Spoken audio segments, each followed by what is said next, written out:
dia menutupi. Seolah-olah dia aswaja. Iya. Padahal dia bertakiyah. Makanya dia aman. Kita pun aman nih orang-orang NU untuk bergaul ke orang-orang itu karena dia nggak ngacak-ngacak pemahaman kita. Beda dengan Salafi. Kalau Salafi kan ngajarin berantem dulu kan. Iya. Kalau mereka enggak. Tapi jalan nggak apa. Anak belum lama maaf ya didekatin sama orang Syiah. Gembung Syiah sebaiknya. Orang kita dulu pernah belajarnya di Nansal. Cuma ada Ustadz Marjuki, tinggalnya di depan Al-Mafiro. Ini kan dia baca, diadopsi sama orang Syiah, dibudayain dari mulai SMA kuliah dulu sampai diterbangin ke Iran. Pulang sekarang udah jadi kiainya Syiah. Oh mereka ke Iran ya? Kuatnya di Iran sih? Iya, dananya kenceng juga.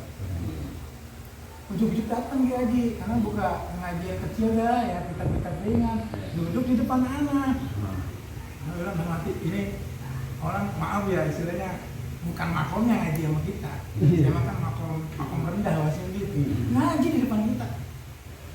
Akhirnya udah selesai, Ustaz, antum mah bukan di sini ngaji, karena ngaji mantu bercanda gitu. Itu sampai seperti itu gaya takriyah ya.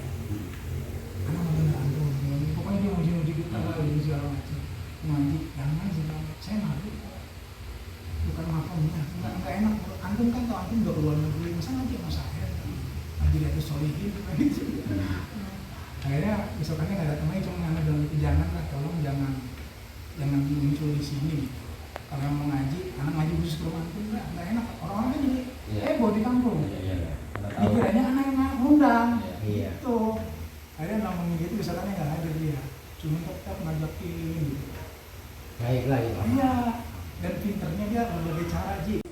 Ori gitu yang dulunya ikut MTQ dipanggil sama orang Syiah karena nggak tahu engkau mana dulu kan disebut eksis ya orang dia gitu. Daerah mana? Jadi Mekarsari. Iya, tahu anak cucunya kan. Ditarik saya Haji diundang. Ustaz, mau ada acara apa? Pengajian Syiah. Anda nggak tahu kalau dia Syiah ya, namanya kita diundang kan oke aja ya. Ditelepon terus udah datang. Acaranya apa? Acara pertemuan besar nih se-Indonesia gitu kan. Karena polos, pakai batik kayak Haji gini. Jadi kita mau tampil ngaji. Acaranya di gedung Auri Halim. Nah, di situ ada gedung besar ya. Hitam semua. Jadi batik. Anak batik sendiri. Agar kita kan emang nggak tahu ini acara apa ya. Polos aja, emang suruh ngaji. Di acara itu hadir tokoh-tokoh besar, termasuk Tati Sudarmono ini juga dari Suro, seluruh Indonesia kumpul di situ. Semua pakaiannya hitam-hitam, ada Haidar Bagir, ada Omar Syihab, ada Kang Jalal Rahmat. Oh iya. Kang Jalal kan ahli komunikasi ya, dari sisi ilmu ininya. Syiah dia. Oh gitu. Ada di situ. Itu kan gaya-gaya ngajinya tuh beda gitu kan. Beliau syiati itu sama begitu. Setiap ada qasidah dia punya qasidah khusus untuk mensuasanakan hati lah ya. Tapi ujungnya beliau syiati. Begitu dah. Udah gerak saya. Akhirnya acara inti masuk ke tampil kita. Nggak lama saya tampil. Ngaji kori. Iya. Fotonya masih ada itu sampai sekarang. Foto kan foto pakai ini fotografer yang dijual itu ya. Masih ada fotonya di sini. Saya ngaji kori. Nggak lama 10 menit. Udah ini saya panik. Nyaman ya. Mereka nyaman. Mereka hitung semua. Akhirnya saya pulang. Tahu nggak saat itu saya dapat ngaji lumayan tinggi. Sebelum Krismon 1 juta. Ada ngaji bisa cuma 100.000, 200.000. Sebelum Krismon itu gede banget. Dikasih 1 juta sama dia. Gak tanya buat narik hati saya juga. Supaya saya ngikut. Alhamdulillah saya nggak kegodaan. Tahun 95-an berarti ya? Iya, 95. Itu udah segitu banyak ya Haji. Tahun segitu kan maaf ya. Kalau kita lihat dari grafik, apalagi sekarang. Saya itu di seberang Ustadz Bram ya. Kemarin ramai itu. Dapat duit dia nggak tahu berapa ratus gitu. Dari orang Syiah. Dia juga mungkin polos dikiranya yang membuat sumbangan Majelis Ta'lim. Kayak Dipulangin aja tapi. Dia takut. Karena kemarin tawarin juga sama dia. Dan kalau mau bangun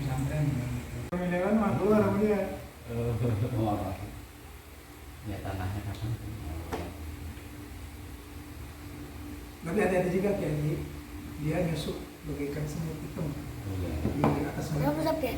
Jadi apa aja sebenarnya kan, jadi tamu, jadi tapi ada nggak dia yang pura-pura jadi habaib gitu? Ada, bukan pura-pura emang habaib. Wahabi. Dan itu buat jeruk itu buat jeruk. Oh, bodoh dulu ya mantap gitu. Cuma tapi beda itu mah.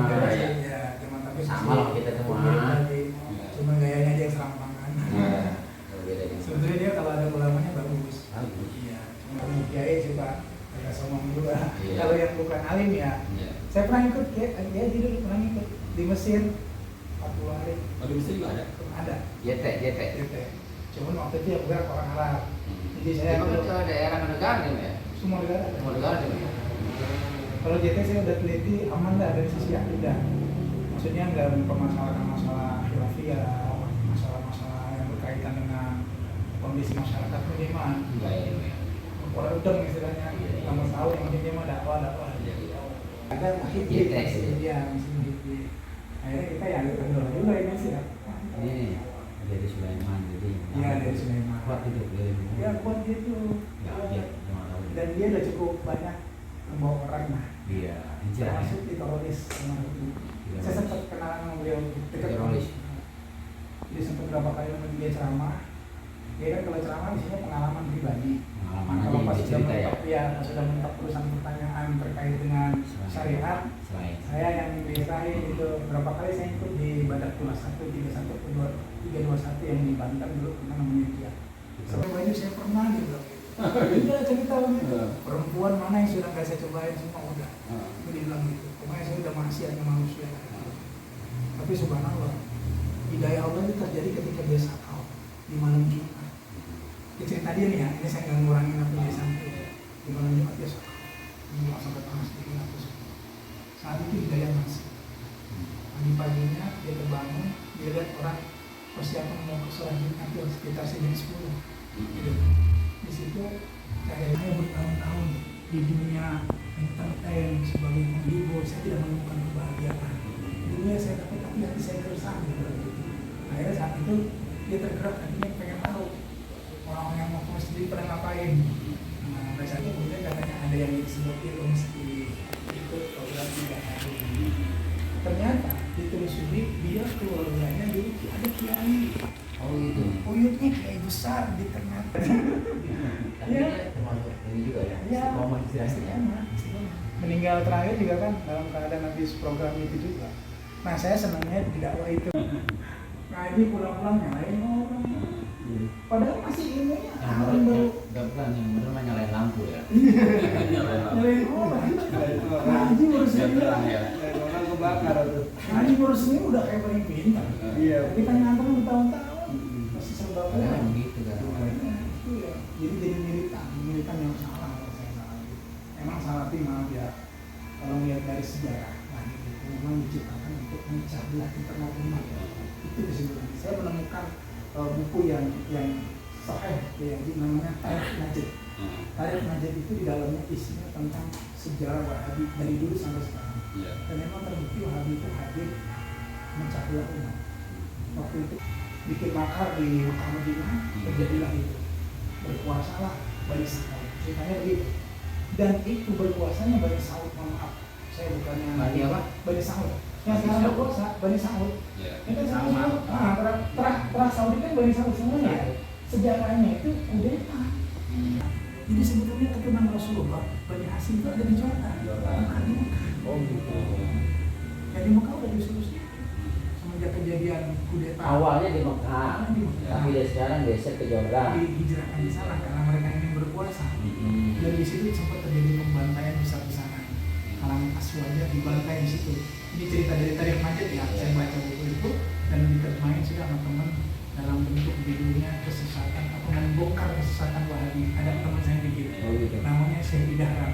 Kalau antum mau nanti buat pemahaman ini ya masalah Wahabi bisa nanti langsung. Udah jadi diterjemahin. Isu kesesatan Wahabi. Jadi ada 5 judul. Tapi yang the best kemarin membongkar sekte Wahabi, terus kesesatan Wahabi dan mereka memasukkan ilmu-ilmu ulama. Jadi kalau sekarang antum ketemu buku-buku yang diterjemahkan, hati-hati. itu banyak hadis-hadis yang dicabut ya. Iya. Hadis-hadis yang semestinya ada, maaf, tentang tawasul, tentang tabaruk ya, tentang yang konsep aswaja dihilangin namanya. Nggak ada itu. Nggak ada. Saya pernah buktiin beberapa kitab. Karangan mereka itu, karangan mereka. Iya, kalau mereka dicabut, nggak ditempatin di situ.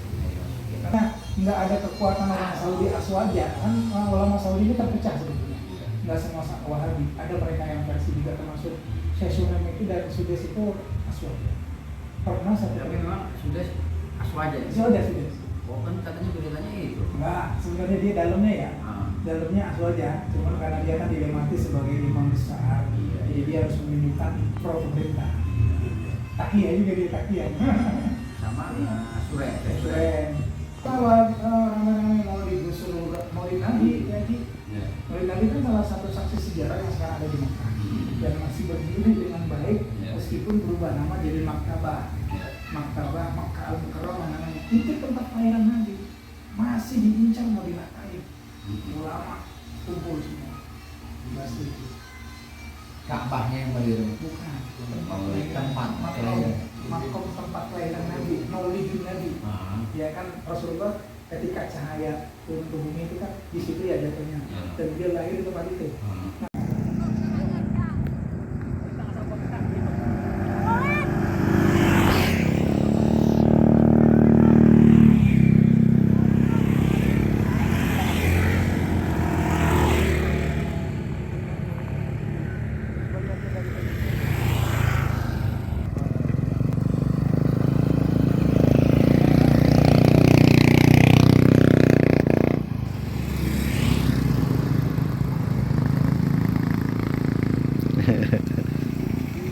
Iya.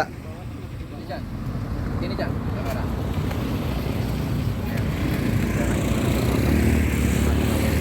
Ya, alhamdulillah kita udah di lokasi tanah yang insyaallah akan diwakafkan. Ini kondisinya seperti ini, namun sepertinya pertimbangan banyak hal yang akan jadi pertimbangan. Jadi Dari pembangunan ya. kondisi pembangunan berat terlalu biayanya. berat biayanya, dan juga kondisi alam seperti ini, di kemungkinan Angkat tangan. Angkat.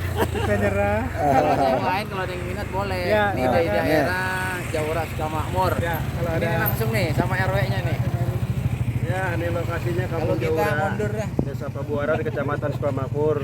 Memang lokasinya seperti ini agak tebing lah gitu. Itu mah monggo. Kebetulan di sebelahnya ada lapangan golf. Betul. Cuma belum ditanamin rumput. Nah ini patoknya. Di daerah di daerah namanya Tabak, daerah dari Kairo ke sana sekitar 7 patung jam. apa? Patung lembu. Patung lembu yang Sapi, disembah. berarti? Iya, patung lembu sapi yang Itu disembah zamannya Nabi siapa ya? sama Samiri, Musa Samiri. Bisa. Nabi Musa, zaman Nabi Musa. Kan dia meninggal dakwah. Kalau toh itu yang air itu yang di belah sama tongkat Nabi Musa di mana? Di situ juga, Di Mesir juga. Mesir juga. Pernah ada Ke 12, jadi 12 mata air. Ah, Nah, itu kan jadi 12 kelompok Bani Israel. Nah, di situ ada bekas-bekasnya, cuman yang masih ada keluar airnya cuma 4. dari hasil ini tongkat itu. Kenyang gantung, cuman jangan 3 hari kalau masih 2 minggu Oh, misalnya. kalau mau semua ya. Ah, duluan ya. Mana pada pulang? Ayo. Cina. Alamatnya si Puspa Negara. Cuman tinggal di Bogor. Citerep dong. Citerep.